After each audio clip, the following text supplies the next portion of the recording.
नमस्कार दोस्तों, स्वागत है आप सभी का अपने एक नए YouTube channel ABR science classes के अंदर। तो जैसे कि दोस्तों हमने पिछले वीडियो में रासायनिक परिवर्तन, भौतिक परिवर्तन और रासायनिक अभिक्रिया क्या है, इन सभी बातों का अध्ययन अच्छी तरह से कर ली थी। और इस वीडियो के अंतर्गत हम लोग बात करने वाले हैं कि रासायनिक समीकरण क्या होता है, यानी कि व्हाट इज केमिकल इक्वेशन। तो दोस्तों रासायनिक समीकरण समझने से पहले आपसे एक छोटे से रिक्वेस्ट थी कि यदि आपने मेरे पिछले वीडियो को नहीं देखा है तो उस वीडियो का लिंक मैंने डिस्क्रिप्शन में दे दी है, आप लोग वहां से जाकर उस वीडियो को देख सकते हैं। तो चलिए दोस्तों बिना टाइम वेस्ट किए हम लोग वीडियो को शुरू करते हैं। तो दोस्तों रासायनिक समीकरण क्या है? तो किसी रासायनिक अभिक्रिया में भाग लेने वाले अभिकारकों एवं प्रतिफलों को उनके संकेत, चिन्ह एवं रासायनिक सूत्रों के प्रयोग करके उन्हें प्रदर्शित करना ही रासायनिक समीकरण कहलाता है। कहने का मतलब है दोस्तों कि कोई भी रासायनिक अभिक्रिया में जो अभिकारक होते हैं और जो प्रतिफल होते हैं, उनका संकेत, चिन्ह एवं रासायनिक सूत्र का प्रयोग करके उन्हें प्रदर्शित करना ही रासायनिक समीकरण कहलाता है। जैसे में दोस्तों यदि इस रासायनिक समीकरण की बात की जाए कि यदि यहाँ पर जो है कि हाइड्रोजन क्लोरीन से अभिक्रिया करके हाइड्रोक्लोरिक अम्ल का निर्माण करता है। यदि बात कही जाए, यदि कहा जाए इसका कि आप लोग इसका रासायनिक समीकरण लिखें तो आप लोग कैसे लिखिएगा? तो सबसे पहले दोस्तों यहाँ पर जो अभिकारक है, अभिकारक कहने का मतलब है कि हाइड्रोजन और क्लोरीन, यानी कि तीर चिन्ह की बाई ओर यहाँ पर हाइड्रोजन और क्लोरीन उपस्थित है। तो यहाँ जो हाइड्रोजन का संकेत क्या होता है H2, तो हम लोग यहाँ पर H2 को लिख देंगे। उसके बाद क्लोरीन है तो क्लोरीन का संकेत क्या होता है Cl2, तो हम लोग यहाँ पर Cl2 को लिख देंगे। उसके बाद यहाँ पर हाइड्रोक्लोरिक अम्ल है प्रतिफल के रूप में, तो यहाँ पर हाइड्रोक्लोरिक अम्ल का सूत्र क्या होता है HCl, तो हम लोग यहाँ पर HCl को लिख देंगे। तो ये जो लिख कर जो समीकरण प्राप्त हुआ है, इसी समीकरण को हम लोग क्या बोलते हैं? रासायनिक समीकरण कहते हैं। तो दोस्तों आपको रासायनिक समीकरण समझ में आ गया होगा। अब हम लोग बात करते हैं इसका अगले एग्जाम्पल के बारे में। तो यहाँ पर ये इसका अगला एग्जाम्पल देखिएगा दोस्तों, तो यहाँ पर दिखाया गया है कि हाइड्रोजन ऑक्सीजन जैसा नहीं करके जल का निर्माण करता है। ये एक आपका एक रासायनिक अभिक्रिया है और आपको इसको रासायनिक समीकरण के रूप में लिखना है। तो कैसे लिखिएगा? तो यहाँ पर देखिए सबसे पहले यहाँ पर जो अभिकारक है, तो अभिकारक कौन कौन से? हाइड्रोजन है और ऑक्सीजन है। तो हाइड्रोजन और ऑक्सीजन का हम लोग क्या करते हैं? संकेत को लिख देते हैं। हाइड्रोजन का संकेत होता है H2, तो हम लोग H2 लिख देंगे। उसके बाद ऑक्सीजन का संकेत होता है O2, तो हम लोग यहाँ पर O2 को लिख देंगे। उसके बाद इन दोनों के बीच प्लस चिन्ह है तो हम लोग यहाँ पर प्लस चिन्ह को लिख देंगे। उसके बाद यहाँ पर जो एरो का चिन्ह है तो हम लोग यहाँ पर एरो का चिन्ह दे देंगे। उसके बाद यहाँ पर जल है, जल प्रतिफल के रूप में है, तो हम लोग यहाँ पर जल का सूत्र लिख देंगे। और ये जो समीकरण प्राप्त होता है, इस समीकरण को हम लोग क्या बोलते हैं? रासायनिक समीकरण कहते हैं। अब देखिए दोस्तों, ये जो दोनों आपका जो रासायनिक समीकरण है, ये रासायनिक समीकरण आपका संतुलित नहीं है बल्कि आपका असंतुलित है। अब ये संतुलित रासायनिक समीकरण क्या होता है और असंतुलित रासायनिक समीकरण क्या होता है, हम लोग इसको समझते हैं।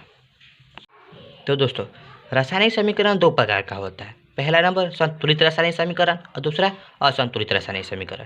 अब ये संतुलित रासायनिक समीकरण क्या है, इसको समझते हैं। तो संतुलित रासायनिक समीकरण वह है जिसमें समीकरण के दोनों ओर प्रत्येक तत्व का परमाणुओं की संख्या समान होती है। कहने का मतलब है दोस्तों कि संतुलित रासायनिक समीकरण वैसा समीकरण है जिसमें समीकरण के दोनों ओर, यानी कि तीर चिन्ह के दाईं ओर और तीर चिन्ह की बाईं ओर, दोनों ओर प्रत्येक प्रकार के परमाणुओं की संख्या समान होती है। तो वैसे समीकरण को हम लोग क्या बोलते हैं? संतुलित रासायनिक समीकरण कहते हैं। जैसे में दोस्तों यदि इस रासायनिक समीकरण की बात की जाए तो यहाँ पर आप देखिएगा कि तीर चिन्ह की बाईं ओर हाइड्रोजन की संख्या कितनी है? 2 है। तो इधर भी हाइड्रोजन की संख्या कितनी है? 2 है। यहाँ पर दोस्तों यदि 2 लिखा है ना, तो ये 2 इस सभी में गुना हो गया। कहने का मतलब है कि यहाँ पर 2 हाइड्रोजन है, 2 क्लोरीन है। उसी तरह से यहाँ पर देखिए दोस्तों, यहाँ पर H2 नीचे लिखा है 2, लेकिन यहाँ पर कुछ नहीं लिखा है ना, तो इसका मतलब कि यहाँ पर 1 है और 1 में 2 से गुना कीजिएगा तो कितना हो जाएगा? 2। तो हाइड्रोजन की संख्या कितना हो जाएगी? 2। उसी तरह से यहाँ पर देखिए, तो यहाँ पर क्लोरीन के बगल में 1 लिखा है, कुछ नहीं लिखा है, इसका मतलब कि यहाँ पर 1 लिखा है और यहाँ पर नीचे कितना लिखा है? 2 लिखा है। तो हम लोग 1 में 2 से गुना करके बताएंगे इसकी संख्या। क्लोरीन की संख्या कितना हो जाएगी? 1 गुना 2 यानी कि 2। उसी तरह से यहाँ से यदि पूछा जाए कि हाइड्रोजन की संख्या बताइए, तो हाइड्रोजन की संख्या आप कैसे बताइएगा? तो सबसे पहले देखिए कि हाइड्रोजन के बगल में कितना लिखा है? 2 लिखा है, ठीक। और हाइड्रोजन के नीचे कितना लिखा है? तो यहाँ पर कुछ नहीं लिखा है, इसका मतलब कि हाइड्रोजन के नीचे कितना है? 1 है। तो 1 में 2 से गुना कीजिएगा तो कितना हो जाएगा? 2। तो हाइड्रोजन की संख्या कितना हो जाएगी? 2। यानी कि तीर चिन्ह के बाईं ओर भी हाइड्रोजन की संख्या 2 है और तीर चिन्ह की दाईं ओर भी हाइड्रोजन की संख्या 2 है। तो ये संतुलित है। उसके बाद यहाँ पर देखिएगा क्लोरीन की संख्या, तो क्लोरीन की संख्या तीर चिन्ह के बाईं ओर 2 है, तो तीर चिन्ह की दाईं ओर देखिए, तो यहाँ पर क्लोरीन की कितना है? 2 है और यहाँ पर नीचे 1 है, तो 2 में 1 से गुना कीजिएगा तो कितना हो जाएगा 2, यानी कि यहाँ पर भी क्लोरीन की संख्या कितना है 2 है।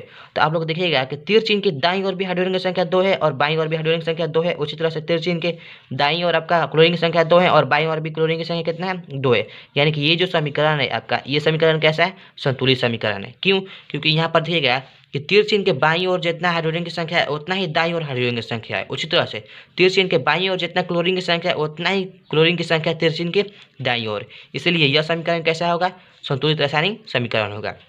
उसी तरह से इसका जो दूसरा एग्जाम्पल की बात की जाए तो दूसरा एग्जाम्पल आप लोग देखिएगा कि यहाँ पर नाइट्रोजन की संख्या कितना है 2 है। क्यों? क्योंकि इसके नीचे 2 लिखा है, एन के नीचे 2 लिखा है ना, तो इसलिए ये 2 है। और यहाँ पर 1 लिखा है, यहाँ पर कुछ भी नहीं लिखा है, इसका मतलब 1 है। तो 1 में 2 से गुना कीजिएगा तो कितना हो जाएगा 2।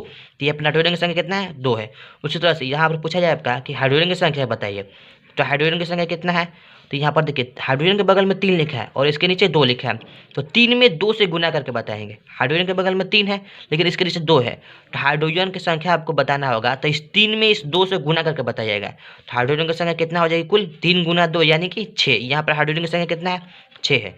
नाइट्रोजन की संख्या कितना है 2 है, क्योंकि यहाँ पर नीचे 2 है और ऊपर 1 है, तो दोनों में गुना करके कितना हो जाएगा 2। तो यहाँ पर नाइट्रोजन की संख्या 2 है और हाइड्रोजन की संख्या 6 है। बाईं ओर नाइट्रोजन की संख्या 2 और हाइड्रोजन की संख्या 6, और हम लोग दाईं ओर चेक करते हैं। दाईं ओर देखिएगा तो नाइट्रोजन के बगल में कितना है 2 है, ठीक। नाइट्रोजन के नीचे कितना है तो 1 है, कुछ नहीं है, इसका मतलब कि 1 है। तो 2 में 1 से गुना करेगा तो कितना हो जाएगा 2। नाइट्रोजन की संख्या कितना है 2 है। दाईं ओर भी नाइट्रोजन की संख्या 2 और बाईं ओर भी नाइट्रोजन की संख्या 2। अब बात की जाती है कि हाइड्रोजन की संख्या, तो हाइड्रोजन की संख्या कितनी है, तो सबसे पहले देखिए दोस्तों, हाइड्रोजन की संख्या यहाँ पर 2 है, ठीक, लेकिन इसके नीचे कितना है 3 है। हाइड्रोजन की संख्या 2 है और यहाँ पर 3 है, तो 2 में 3 से गुना कर देगा तो कितना हो जाएगा 6, यानी कि हाइड्रोजन की संख्या यहाँ पर कितना है 6 है। उसी तरह से यहाँ पर हाइड्रोजन की संख्या कितना है 6। तो यदि आप दोनों तरफ देखिएगा तो दोनों तरफ नाइट्रोजन की संख्या समान है और हाइड्रोजन की संख्या भी क्या है समान है, इसलिए ये जो दोनों रासायनिक समीकरण है ये कैसा है आपका संतुलित रासायनिक समीकरण है। संतुलित रासायनिक समीकरण वैसा समीकरण होता है जिसमें समीकरण के दोनों ओर प्रत्येक प्रकार के तत्वों की संख्या क्या होती है समान होती है। उसी तरह से दोस्तों असंतुलित रासायनिक समीकरण क्या होता है, तो असंतुलित रासायनिक समीकरण वह है जिसमें समीकरण के दोनों ओर तत्वों के परमाणुओं की संख्या समान नहीं होती है। ठीक आपका दोस्तों संतुलित रासायनिक समीकरण के उल्टा होता है। संतुलित रासायनिक समीकरण में क्या होता है कि दोनों ओर तत्वों के परमाणुओं की संख्या क्या होती है समान होती है, लेकिन असंतुलित रासायनिक समीकरण में क्या होता है दोनों ओर आपका तत्वों के परमाणुओं की संख्या क्या होती है समान नहीं होती है। जैसे में यदि एग्जाम्पल की बात की जाए तो आप लोग यहाँ पर देखिएगा कि इस ओर हाइड्रोजन की संख्या कितना है 2 है, ठीक, लेकिन इस ओर हाइड्रोजन की संख्या कितना है 2, ये तो ठीक है। लेकिन यदि यहाँ पर बात की जाए कि इस ओर ऑक्सीजन की संख्या कितना है 2 है, लेकिन इधर ऑक्सीजन की संख्या कितना है 1 है। क्यों? क्योंकि यहाँ पर भी 1 लिखा है और यहाँ पर भी 1 लिखा है, तो 1 में 1 से गुना कीजिएगा तो कितना हो जाएगा 1 ही रहेगा। तो इधर देखिएगा कि समीकरण के दाएं ओर आपका ऑक्सीजन की संख्या 2 है और बाएं ओर ऑक्सीजन की संख्या कितना है 2 है, तो यहाँ पर संतुलित नहीं ना है, ये आपका क्या कहलाएगा असंतुलित रासायनिक समीकरण कहलाएगा। उसी तरह से यदि दूसरा एग्जाम्पल की बात की जाए तो आप लोग देखिएगा कि यहाँ पर मैग्नीशियम की संख्या कितना है 2 है। क्यों? क्योंकि यहाँ पर 2 है और यहाँ पर 1 है, तो 2 में 1 से गुना कीजिएगा तो कितना हो जाएगा आपका 2 हो जाएगा। उसी तरह से यहाँ पर क्लोरीन की संख्या कितना है तो 2 है, क्योंकि यहाँ पर क्लोरीन 2 है और यहाँ पर 1 है, कुछ नहीं है, इसका मतलब कि यहाँ पर 1 है, तो 1 में 2 से गुना कीजिएगा तो कितना हो जाएगा 2। तो यहाँ पर मैग्नीशियम की संख्या भी 2 है, क्लोरीन की संख्या भी 2 है। लेकिन यदि इधर बात की जाए तो इधर मैग्नीशियम की संख्या कितनी है, तो आप देखिएगा कि इधर कुछ भी नहीं लिखा है, इसका मतलब कि यहाँ पर 1 है, तो 1 और यहाँ पर भी 1 है, तो 1 में 1 से गुना कीजिएगा तो कितना हो जाएगा 1 हो जाएगा, यानी कि मैग्नीशियम की संख्या कितनी है 1 है। लेकिन क्लोरीन की संख्या की यदि बात की जाए तो क्लोरीन की संख्या कितना है, तो यहाँ पर 1 और यहाँ पर 2, तो 1 में 2 से गुना कीजिएगा तो कितना हो जाएगा 2। मैग्नीशियम की संख्या 1, क्लोरीन की संख्या 2 है, लेकिन इधर मैग्नीशियम की संख्या कितना है 2 है, इधर मैग्नीशियम की संख्या 1 और इधर मैग्नीशियम की संख्या 2 है, तो ये दोनों संतुलित नहीं है, क्योंकि इधर मैग्नीशियम के परमाणुओं की संख्या 2 है और इधर मैग्नीशियम के परमाणुओं की संख्या 1 है, यानी कि दोनों तरफ आपका मैग्नीशियम के परमाणुओं की संख्या समान नहीं है। लेकिन क्लोरीन के परमाणुओं की संख्या समान है, तो क्लोरीन की परमाणु संख्या समान होने से यहाँ पर काम नहीं चलेगा, यहाँ पर पूरा परमाणुओं की संख्या समान होना चाहिए। मैग्नीशियम की भी परमाणु संख्या समान होना चाहिए और क्लोरीन की भी परमाणु संख्या समान होना चाहिए, लेकिन यहाँ पर मैग्नीशियम की परमाणु संख्या समान नहीं है, इसलिए ये जो समीकरण है आपका कैसा समीकरण है असंतुलित रासायनिक समीकरण है। तो दोस्तों आई होप कि आपको रासायनिक समीकरण और संतुलित रासायनिक समीकरण और असंतुलित रासायनिक समीकरण अच्छी तरह से समझ में आ गई होगी, और अगली वीडियो में हम लोग बात करेंगे कि असंतुलित रासायनिक समीकरण को संतुलित रासायनिक समीकरण में कैसे बदले। तो दोस्तों मिलते हैं नए वीडियो के अंदर और नए टॉपिक के साथ।